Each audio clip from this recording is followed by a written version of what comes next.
আমি ওই সময় ব্যাপক টিউশনি করতাম, ব্যাপক টিউশনি। কেন ছেড়ে দিয়েছি সেটা বলি, কেন কোচিং সেন্টার ছেড়ে দিলাম, কেন আমি আমার কোচিং বন্ধ করে দিয়েছিলাম, সেই গল্পটা বলি। আমার এক স্টুডেন্ট ছিল, একটা অনেক স্টুডেন্ট ছিল, একটা স্টুডেন্টের কারণে খুব রাগ করছিলাম আর কি। রাগের কথাটা শেয়ার করি। আমার কোচিং থেকে পাশ করে সবাই বিভিন্ন বিশ্ববিদ্যালয়ে ভর্তি হতো, ইঞ্জিনিয়ারিং, মেডিকেল, বিভিন্ন পাবলিক ইউনিভার্সিটি, প্রাইভেট ইউনিভার্সিটি, বিভিন্ন জায়গায় ভর্তি হতো। তো ভর্তি হওয়ার পর আমাকে ফোন করে বলতো, স্যার আমি অমুক জায়গায় চান্স পাইছি, দোয়া করবেন স্যার। আমার অনেক ভালো লাগতো। আর নিজের স্টুডেন্ট কোথাও চান্স পেলে এত খুশি লাগে, মনে হয় আমি চান্স পাইছি, ওরকম মনে হয়। তা আমার এক স্টুডেন্ট চান্স পাইছিল বুয়েটে, বুয়েটে ইলেকট্রিক্যালে চান্স পাইছিল। এই ছেলেটাকে আমি অনেক স্নেহ করতাম, ভালোবাসতাম, ছোট ভাইয়ের মতো। সে আমাকে খবর দেয় নাই। তো ভাবলাম ছোট মানুষ খবর দিতে ভুলে গেছে, আমিই ফোন করি। আমি ফোন করলাম, ফোন করে ওকে কংগ্রাচুলেট করলাম। এরপর বললাম, তুমি আমাকে একটা ফোন করবা না বোকা, খবর দিবা না, এত বিশাল একটা খুশির সংবাদ বলো নাই কেন? তখন সে আমারে বললো, স্যার আপনি ফোন করেন নাই কেন? আমি বললাম, আচ্ছা সরি, আমি আসলে ভুলে গেছি। আমাকে বলে, স্যার ইটস ওকে, অসুবিধা নাই। তো আমি, আচ্ছা আচ্ছা, তো তুমি একদিন কোচিং এ আসো, তোমাকে একটু মিষ্টি মুখ করাই, তুমি এত কষ্ট করছো, চান্স পাইছো। বলে, স্যার আমি আসলে একটু ব্যস্ত আছি, আমি সময় পেলে আসবো স্যার। আরে ও আচ্ছা, সমস্যা নাই স্যার, আমি আসবো, সময় পেলে আসবো স্যার। তাহলে আচ্ছা ঠিক আছে ঠিক আছে, থ্যাংক ইউ, ভালো করে পড়ো। বলে, স্যার একটা বুদ্ধি দিই আপনাকে। আরে হ্যাঁ বলো। বলে, স্যার আপনার কোচিং থেকে এবার ভালো ভালো জায়গায় চান্স পাইছে, অনেক জায়গায়, আপনি মনে হয় খবরও রাখেন নাই। বলে, না আমি কিছু কিছু খবর জানি। বলে, স্যার আপনি এরকম ক্লাস হলে তো কোচিং চালাতে পারবেন না, আমাকে বলতেছে। আরে কি রে ভাই, এইভাবে কথা বলে কেন? তো আমি বললাম, স্যার বলে কি, স্যার একটা কাজ করেন, যারা যারা বিভিন্ন জায়গায় চান্স পাইছে সবাইকে ডাকেন, একটা ছবি তুলেন স্যার, সবার থেকে একটা প্রোফাইল সংগ্রহ করেন, একটা মতামত সংগ্রহ করেন।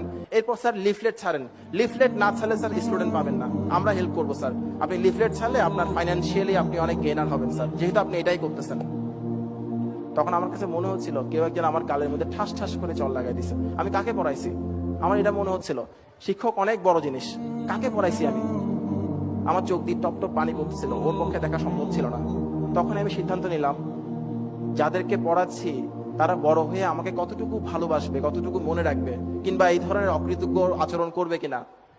ওর কথায় কষ্ট পাওয়ার আরেকটা কারণ ছিল, এই ছেলে যখন ক্লাস 9-এ সেকেন্ড টার্মিনাল পরীক্ষা দেয়, তখন তার বাবা আঙ্কেল মারা যান, স্ট্রোক করে মারা গিয়েছিলেন, উনি স্ট্রোক করে মারা গিয়েছিলেন। তো ওনার মৃত্যুর পর আন্টিকে আমি ডাকলাম, ডেকে বললাম, ও আমার কাছে করুক, অসুবিধা নাই, ওর জন্য কোনো ফি লাগবে না। তা আন্টি বলে, অসুবিধা নেই, আমাদের ফাইন্যান্সিয়াল সমস্যা নেই, কিন্তু আমি জানি ওদের সমস্যায় আছে। আমি বললাম, আন্টি সমস্যা নেই, আমি মন থেকে বলছি, ওর জন্য কোনো ফি দিতে হবে না, ও এমনি ফ্রি পড়বে, আমার কোচিং অনেকেই ফ্রি পড়ে।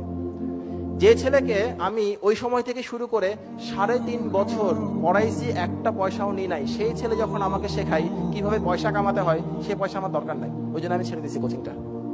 আরেকটা ঘটনা ঘটছিল, আমি যখন পড়াচ্ছি পড়াচ্ছি আমার ডিগ্রি কমপ্লিট করতেছে না, তখন আমার স্টুডেন্টের গার্ডিয়ানরা বাইরে গিয়ে বিভিন্ন কথা বলতো, যে স্যার তো শুধু মাস্টারি করতেছে, কোনো মাস্টারি হচ্ছে বা শিক্ষকতা হচ্ছে আমাদের সব সমাজে সবচাইতে সম্মানিত, একই সঙ্গে স্যাডলি অসম্মানিত পেশা। আমার বলতে খারাপ লাগছে, কিন্তু এটা দুর্ভাগ্যজনক, জাতি হিসেবে আমাদের জন্য খুব দুঃখজনক এই জিনিসটা। তো এখন স্টুডেন্টরা, মানে স্টুডেন্টের গার্ডিয়ানরা বাইরে বলতো, স্যার ওদের সারা জীবন মাস্টারি করে কাটাই দিবে, আসলে ইঞ্জিনিয়ারিং স্যারের ব্রেনে কুলাচ্ছে না, ওই জন্য স্যার ডিগ্রিটা কমপ্লিট করতেছে না, এই কথাগুলো বলতো। আবার অনেকে বলতো, আসলে স্যারের পক্ষে এর চাইতে ভালো কিছু করা সম্ভব না, ওই জন্যই আমাদের ছেলে মেয়েকে পড়াচ্ছে। আমার অনেক গার্ডিয়ান এসে আমাকে কথাটা বলে দিত, যে স্যার লোকজন এভাবে করে বলে, আপনি স্যার আপনার ডিগ্রিটা কমপ্লিট করেন, শুনতে খুব খারাপ লাগে স্যার। এই পৃথিবীতে সেই কাজটা করাই সবচাইতে আনন্দের, যে কাজটা অন্যরা বলে আপনি করতে পারবেন না, যদি কখনো সেই কাজটাই করে দেখান আপনার অনেক ভালো লাগবে। আমি সেই কাজটা করার জন্য ছেড়ে দিছি, আর কোনো কিছুই না। আপনাদেরকে বলি, আপনাদেরকে অনেকেই বলতেছে তুমি এটা করতে পারবা না, তুমি পড়ো প্রাইভেট বিশ্ববিদ্যালয়ে, তুমি অংশগ্রহণ করতে পারবা না। প্লিজ কোনো রিপ্লাই করবেন না, আপনার সবগুলো রিপ্লাই হবে আপনার কাজের মাধ্যমে, আপনি আপনার কাজ করে যান, কোনো অসুবিধা নেই, দিন আসবে একদিন আপনার।